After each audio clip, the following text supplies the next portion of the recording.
बाप रे बाप, जहिया ले सावन चढ़ल बाटे तो ये हमारा शरीर के कचुम्मर बन गइल बाटे। सुबेरा ही जागो, गरु भाई के सानी पानी गोबर पानी दूहल करल सब करे के बा, और इसे ना तो खाना पानी इतना बनावे के पड़ जाता टे कि इतना दिन चढ़ गई। 1 बजे 1:30 बजे पूजा करे के ह आए तब करबे न करब। अब सुबेरा ही जागत अड़ू तो वो काम कर लेलू। अब खाना पानी बनावा, रोपनीन के बना दो, बिया कबरियन के बना दो, तो कुदरवाहा के बना दो। अब तो बाटे कि सूखे सूखे जा जा रोप रोप के आवा जाए के अली खान बन के सब ले ला जा पैसा। ओ तरी रोपनी चलत अटे कहती सन उहे कि खुरा खुरी वाला चली जी मालिक।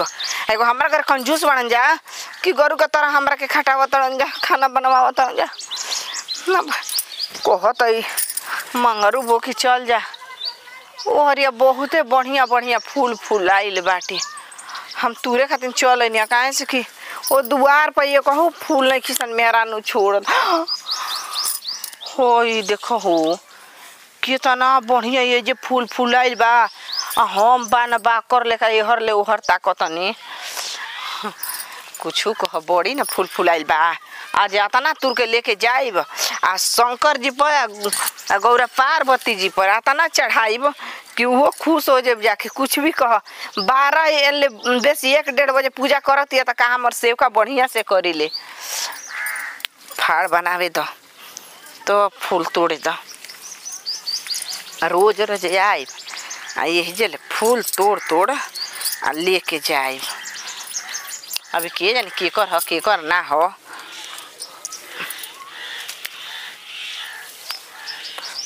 अपना भइल और ये होई देखो हो बड़ा बढ़िया बढ़िया आई सुघर सुघर न फूल बाटी। अरे फूल लोढ़े गईनी रे सखिया, अरे गाँव के बगीचवा हई पंडित जी के बगानी में। हाँ तो कुछ भी कह, सावन में ना एकदम पतइये इतना हरिया गइल बा न, पूरा देखे में एकदम बगीचा एकदम जगमग एकदम पूरा एकदम लागत हटे। और हमारे बागान में एगो फूल फूलाला एकदम रंग बिरंग के फूल कि मल दुआरे पर गथा जाला आ ओकर माला बन जाला आ मलहोरी आवेले आ ले जाके दुकाने दुकाने देवेले सब। चले तो बागान में देखे तो कि फूल के का एकदम धीरे धीरे मालिन धीरे धीरे तू तो फूलवा तो गथिया मालिन धीरे धीरे। कितना मस्त मस्त फूल मौरा गुल बा, झुका गुल बा। भीतर जाए बौरी तूर के लेके तब घरे जाए। अरे फूल लोढ़े गईनी रे सखिया, अरे गाँव के बगीचवा इ तो मुखिया के बगानी में। चलो ए बाप रे कोरे। अरे ए ई कुल का करतड़ू हो?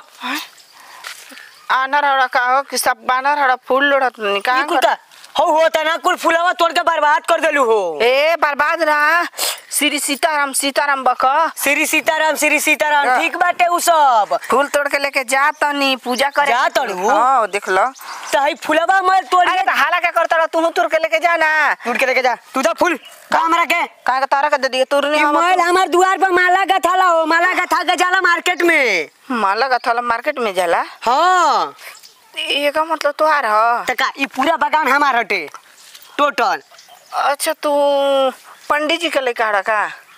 कोनो शक बाटे? पंडिया जी के लेके आई हम। हाँ अच्छा ठीक बड़ा हो बाबा। यही बतावा कि कौन तारे के कहलो सही जे फूल तोड़े के ही पहले बतावा। तो काहे खिसिया तड़ो कितना बढ़िया हवा अब कितना देखो में ठीक ठाक लगत रहा तब वो खिसिया तड़ा। वो तो हम ठीक ठाक हइए। ए फुसिलावा जान, हां फुसिलावा जान हमरा के अपन बात में तो कि फुसलावा थोड़े बने। आई कुल का करत डंगिया काहे के तोड़तलू? डंगिया काहे तोड़तलू? ये सब खत्म हड़ा का हो बैर के पाता तुर के लेके जातनी। शंकर जी के पसंद है। शंकर जी के तो बैल के पता एकदम पसंद है तो उ ठीक बाटे। बैल के पतावे तोड़ल हई फूलावा काहे के तोड़तलू? नाजुक नाजुक फूल फूल तो चढ़ी ना गौरा पार्वती जी पर। तो ठीक भाई एका दूगो चढ़ गेला हई पूरा बगनिए तोड़ देबू। ए समझाओ मत हो फूल दे अरे फूल दे मैं कुल मरलू कि हमार फूल बर्बाद कर देलू तोड़ के। ई का कहत रहो? का कहतनी सही ना कहतनी? देखो हमके देता पूजा पाठ करे के बाटे। पूजा पाठ करे के बाद 2-4 गो लेके चल जा। आ हे तेरे रोज के रोज तू ड्रामा करे रोज करे तू ही तोड़े आवली का हो ना। हम ए बेरा नहीं हमके कब देखले बड़ा फिरिंगिया का पता हो ना। ओहो कहत रहे हऊ चेखुरा कि फिरिंगिया का पता ही आवेले यार रोज तोड़ के लेके जाले। तो हम ना आओ हमार बड़की गोती नहीं आवेली। अच्छा तोरे सकल के बाड़ी का बड़की गोती नहीं है ना। तोहरे देखे जे रहे फोटो खींच ले रहे ऊ मोट बाड़ी लेकिन छोट बाड़ी। तो तू तो मोटे बाड़ू बुलडोजर लेके। बोलबा बेसी ना तो हम चिल्ला दे कि बगानी में बोलैले हो ना हमार संगे ऐसे तैसे कुल बतियावत ना। ये कुल का कहतड़ू भाई है धरा पूरा फूल ऐसा कुल इल्जाम मत लगावा हमरा ऊपर। इल्जाम नहीं की लगाओ तो हमार खराई मार देला सब खइले नहीं खी। तो खइले नहीं तो हम खिया दी भर पेट। कितना तू खराब बड़ा हो। चलो ना खिया दी ला फूलो लेके चल दिया फ्री में। बोलबा बेसी जानता रहा कि नहीं? क्या बोलते कहीं तारा बाप ले जाना पंडित जी से हमार बाबू ले कहे चाहे हमार दादा ले कहे कोनो फर्क नहीं के पड़े वाला। मन बिगड़ा रखा हो। हाँ मन बिगड़ा है ना समझी ना हम बाप आना समझी ना दादा। हाँ तो गाड़ी पे जाई ना तब का कोई आई हो दादा लगबा चिल्लाए। सनकिए हऊ का सनकी क्या हो? आई तू कहत रुका तारे बाबू का हम चला तनी। ए भेड़ुआ प्रणाम बाबूजी। प्रणाम बाबूजी। बाबूजी आज बड़ा प्रणाम। हां बाबा गोड़ लगतनी। हां खुश रह। ए बाबा राउरे लइका हवन हमरा संगे बदतमीजी करतवन। बताई हमके मालूम ना रहला फूल तोड़े आइनी हमरा के मालूम ना रहला कि मैं बेचेबो करला चाहे कुछ हो। फिर रिंगे का पता हो। हां बाबूजी। तू बाड़ी यार हमर संगतिया का बगीचा में का धर फूल तोड़े आई। तोला कुलापना ना बा।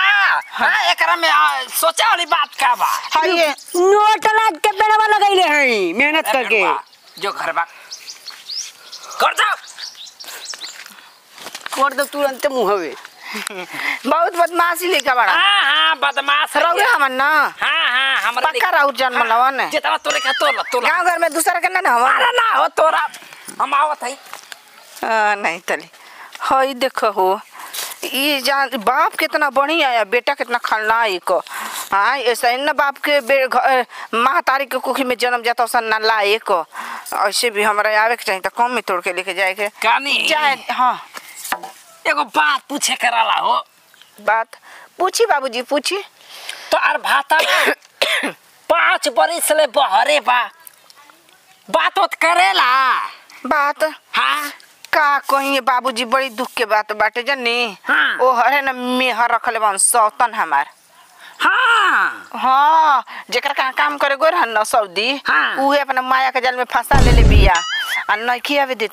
लेकिन जाना तो नहीं हमरो के बड़ा पैसा भेजे लो ना मान जान करेला ना। पैसा भेजे लन जब पूरा लूट लाट के लेके चल हन आ उनका गाड़ी पर लात मार के न तो समझ में आई। ई त देखा कुछ कहा हो केतनो तो मरद ना है तू तो केतनो तो ओकर में हरारू ना हो। हाँ। दिलवा में तो दर्द तो होते ना होई। ई का कहीं अपन दर्द केकरा से बताएं बाबूजी। अरे हमरा से बता दा का दिक्कत है। हम परेशानी तो हर समझ सकत नहीं वैसे कहब ना। बड़ा छिनारा बानी जी। ई रामा ई का कह दे का कहते रउआ ले अपना मन के दिल के बात बताई। रात में जो कसम तो दूध को रोज तकिया के रुआ छीट दी ना। सच तो सका रजाई के खोल फाड़ के बिक दी ना। हाँ अरे पियावा से नीक बात कियावा हो कबहू जलाब ना देला भले छोड़ के रहेला विदेशवा हो कि भले छोड़ के रहेला विदेशवा हो आदेशवा न आवेला ओ देखी बाबूजी आदेश देश चाहे नत देश आ संदेश देश चाहे नत देश। का कहीं ई सावन के महीना हो। हाँ पूर्वी बयार जब बहेला आ पछुआ के हवा जब मेहरानू सज के धज के जेकर मर्द परदेश रहेला ओकर मेहरारू सज के धज के आ चौकट पर बैठेले तो ओकरा का महसूस होला हम जान सकत नहीं।